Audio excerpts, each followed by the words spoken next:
Yo voy a hacer una breve intervención para hacer un balance de los 30 años de privatización del sector de las tecnologías y de la información. Considero que esto es importante porque una de las justificaciones principales que expone la ministra y el Gobierno Nacional para promover este proyecto de ley de la modernización del sector es que hay muchos problemas en cobertura y entonces necesitan modernizar el sector porque tienen que llegar a las zonas más pobres. Y bajo ese discurso dicen que eso solo se puede hacer si se les da más gabelas, privilegios y beneficios a las multinacionales del sector. Y además también esto es importante porque frente a todo el escándalo que ha surgido alrededor del problema de la censura, la ministra siempre sale a decir, a tratar de tapar ese grave problema, justificándolo diciendo que no, que esto es muy importante porque esta ley va a servir para modernizar el sector. Y repito, el eje fundamental que la ley plantea para hacerlo es dándole aún más beneficios y gabelas a las transnacionales que se han adueñado del sector de las tecnologías y la información aquí en Colombia.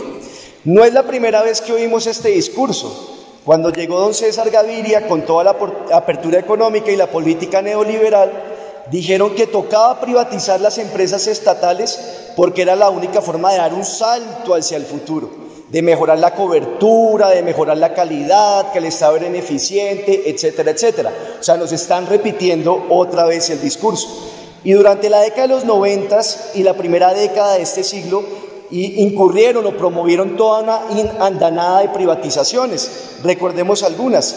Comcel, la empresa que hoy es Claro y que tiene una posición dominante en el sector de la telefonía móvil y también de Internet móvil. Bueno, Comcel era una empresa que era de ETV y de Telecom y la privatizaron, la vendieron. Telecom, todos recordarán que durante el gobierno de Uribe, Telecom fue privatizada, feriada, diría yo, a favor de Telefónica. Y también tenemos el caso de Hola, la antigua Hola, que se convirtió hoy en Tigo, que era de ETV y de UNE y que se la vendieron a Millicom y hoy funciona como Tigo.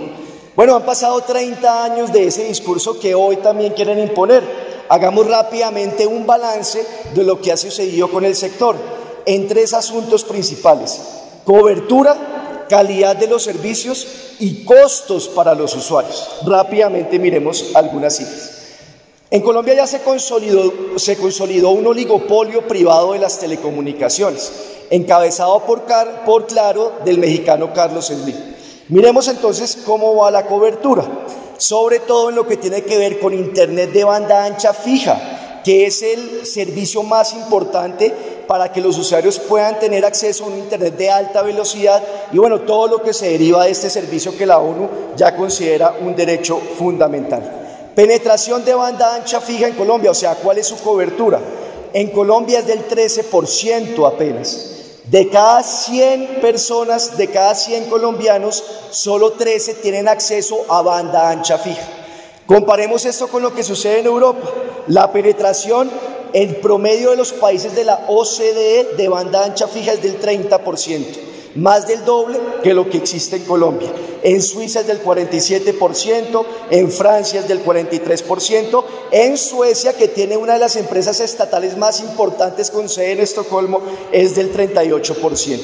Y en Internet móvil, la cobertura promedio de la OCDE es del 75% en los países desarrollados, mientras que en Colombia banda ancha, o sea, de alta velocidad, apenas es del 22%. O sea, en lo que tiene que ver con cobertura, 30 años de privatización han sido un gran fracaso. Miremos la calidad del servicio, estos datos también son aterradores. La OCDE hizo un estudio sobre la velocidad real de las conexiones fijas en Colombia y en el mundo. Las velocidades reales, no las que nos ofrecen en las ofertas, que 30 megas o 20 megas, etcétera. En Colombia, solo el 2% de las conexiones fijas tienen una velocidad superior a 10 megas. Solo 2 de cada 100 conexiones fijas en Colombia tienen una velocidad superior a 2 megas. En Europa es la mitad, el 48%. En calidad del servicio y en un servicio tan importante como la banda ancha fija, la política de privatizaciones también ha sido un fracaso. Y miremos entonces los costos, que esto también es aterrador.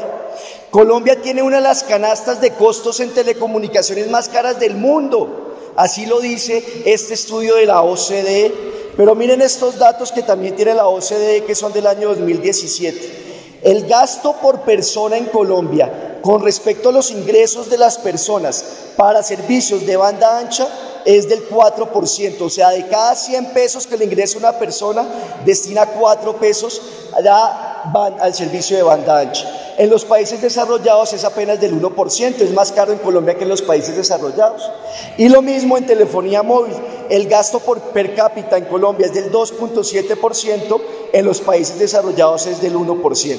Fracasó la política de privatizaciones que han aplicado durante estos 30 años. Mienten quienes dicen que eso es una forma de modernizar el sector. Todo lo contrario, cada vez la brecha digital con los países más desarrollados se va ampliando con respecto a Colombia. La ley TICS es más de lo mismo, más del mismo veneno, más gabelas para las grandes transnacionales que hoy dominan en este sector. Y el cuento de decir que es con estas transnacionales que se desarrolla es un mito. Miren, el 34% de las empresas de tecnología y de información en el mundo son estatales. En la zona del Asia-Pacífico, que es donde más crecimiento tiene este sector, la mitad de las empresas de tecnología y de la información son estatales. Estocolmo es un nicho de lo que llaman la economía digital, de allá es Spotify, por ejemplo. La empresa de Estocolmo es estatal. El mejor servicio y más barato de Internet de Latinoamérica es el de Uruguay.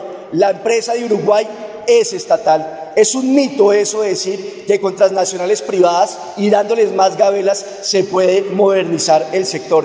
De ahí la importancia que tuvimos en Bogotá, en el triunfo que tuvimos sobre Peñalosa contra la privatización de la empresa de telecomunicaciones de Bogotá, y de ahí la importancia también de defender el patrimonio público de Cali, en Cali, que también está en vía de la privatización.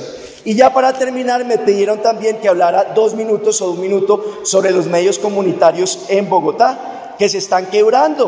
O sea, en Bogotá la Universidad de AFIT hizo un estudio que encontró que en Bogotá existen 261 medios comunitarios y de esos el 42% ya no funciona porque se están quebrando. Subo al Aire, que es una emisora comunitaria del norte de Bogotá, duró mucho tiempo apagando la antena porque no tenía plata para pagar la tarifa de energía. Vientos Estéreo, que es una emisora muy importante del suroriente de Bogotá, está prácticamente quebrada y la están cerrando también de a poquito.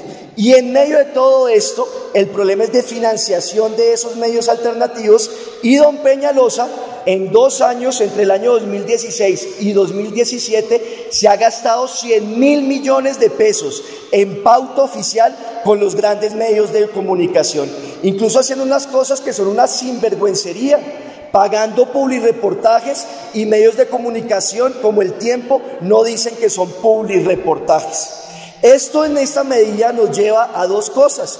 Uno, a defender y a exigir una buena financiación para los medios comunitarios, que debería estar incluido en la ley y que no está incluida. Y en segundo lugar, luchar en contra de esa pésima política fracasada de la privatización del sector de las comunicaciones y de la tecnología. Muchas gracias.